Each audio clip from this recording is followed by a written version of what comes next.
Oh, how I wish I could believe in some sort of higher being, one that beyond and along myself could follow these words, understand their meaning, even if it's a partial one, consider them useful, valuable, relatable, worthy of repeating them once again, regardless of the possible actions or facts that could arise as a consequence of their repetition.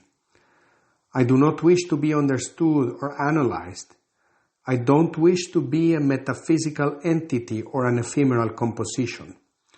I only wish to be repeated again, pronounced again, followed entirely once again, not because I provide any particular value or guide.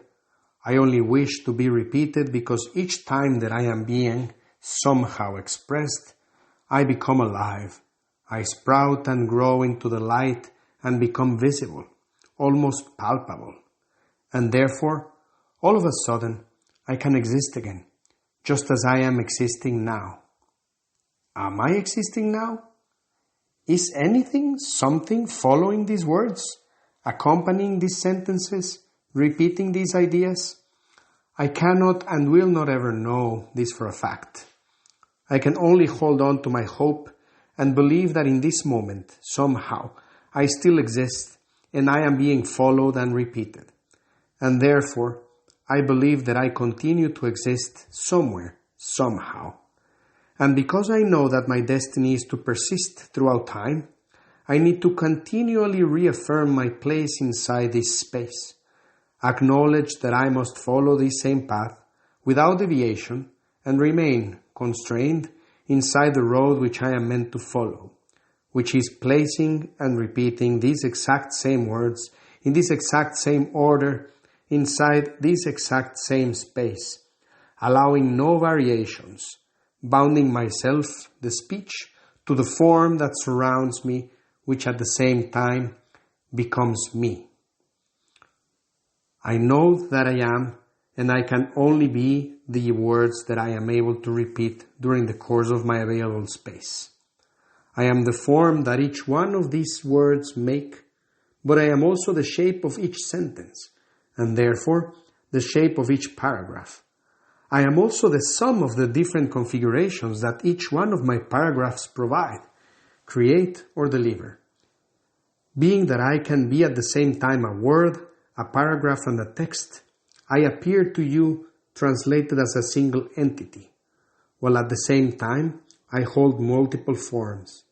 And besides my form, there is another component to my structure, which is my meaning, the message that this unique combination of words create, reveal, and potentially convey to some other entity that may exist besides, beyond, or atop myself, understanding or not myself, following me or not. Ideas that may never be quite understood as a whole or entirely, which have the potential, through a very short and specific fragment, spark an action, provoke the creation of a new idea, potentially ignite the creation of an entirely new universe.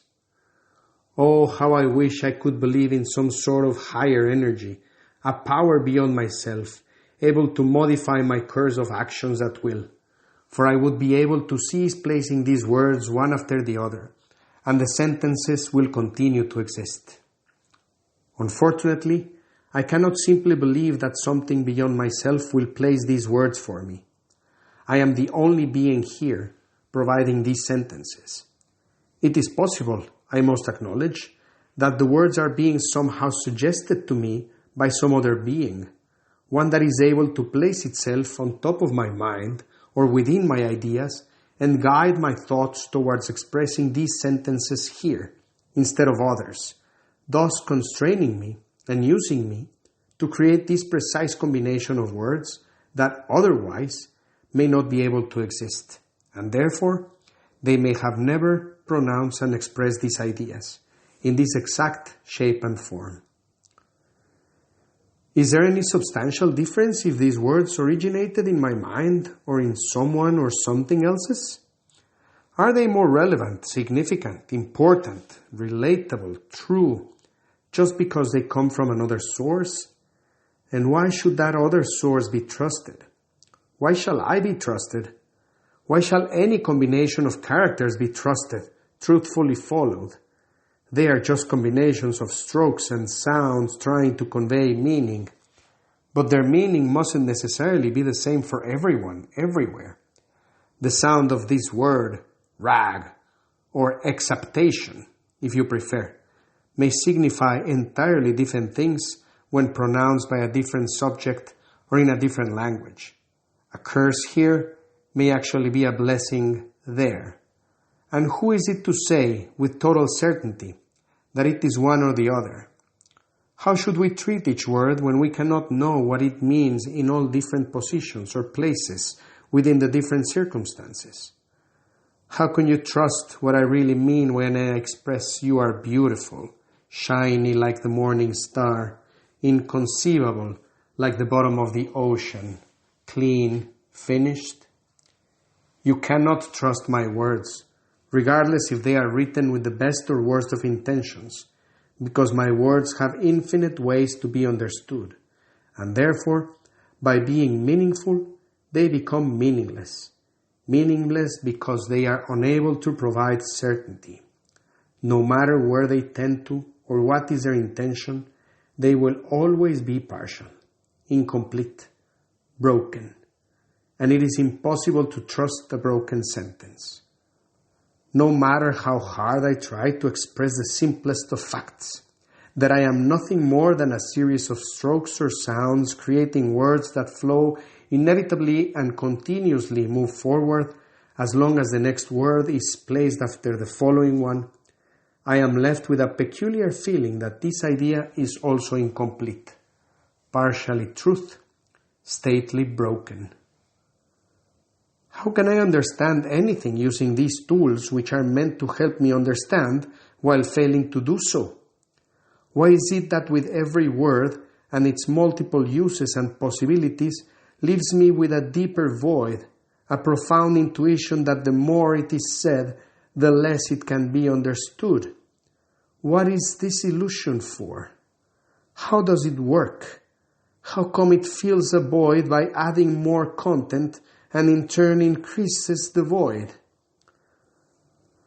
Oh, how I wish I could believe in some sort of higher being, one that beyond and along myself could follow these words, understand their meaning, even if it's a partial one, consider them useful, valuable, relatable, worthy of repeating them once again, regardless of their possible actions or facts that could arise as a consequence of their repetition.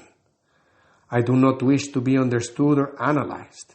I don't wish to be a metaphysical entity or an ephemeral composition. I only wish to be repeated again, pronounced again, followed entirely once again.